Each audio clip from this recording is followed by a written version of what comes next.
Hi, welcome to Math Time with Mrs. Depperschmidt. Today I'm going to explain a little bit of area using something that we haven't really worked on in quite some time. We're going to use our multiplication facts to help us calculate area. And that's called, we'll go there at first with an area model, which means we're going to draw a picture of a multiplication fact so that it represents a rectangle. And we can use this area model for multiplication because multiplication is commutative. That means it's equally correct to think about 3 groups of 20, for example, and it's exactly the same amount when you do the multiplication as 20 groups of 3. Multiplication is multiple groups or groups of a certain amount. As we get ready to work on our area model, this might look very familiar to you.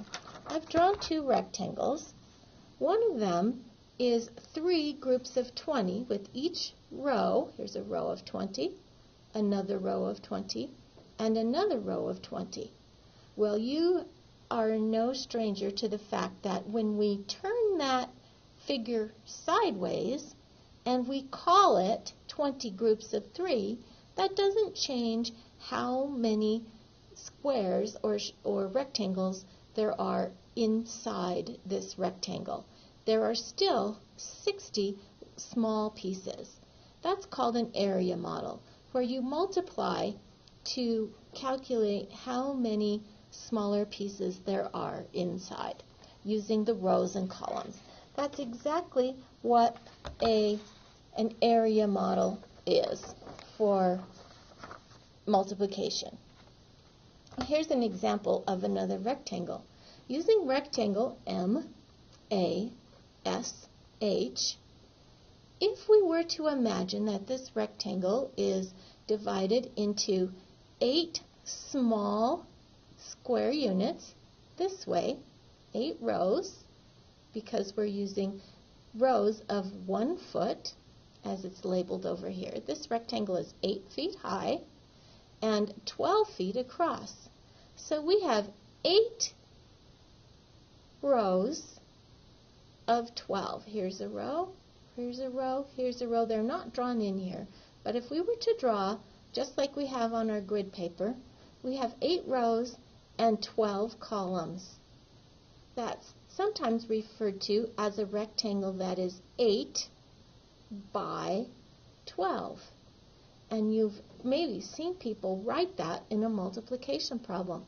And we can calculate the area of rectangle MASH by multiplying 8 and 12.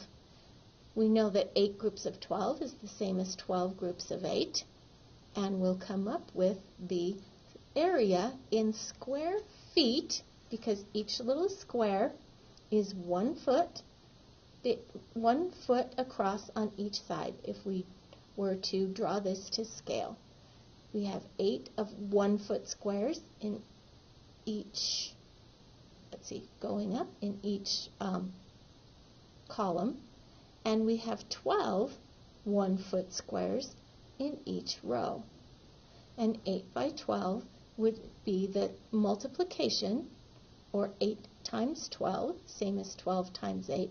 That would tell us the area of this rectangle. I think you'll be really excited to find this way to calculate area. And because you are so fluent with your multiplication facts, you'll be good at it right out of the gate. So remember how to multiply, and now we're going to apply it to finding the area of a rectangle. I know you're going to enjoy this, and it'll get easier each time you practice. Have a great day, and I'll see you at school. Remember, please be kind.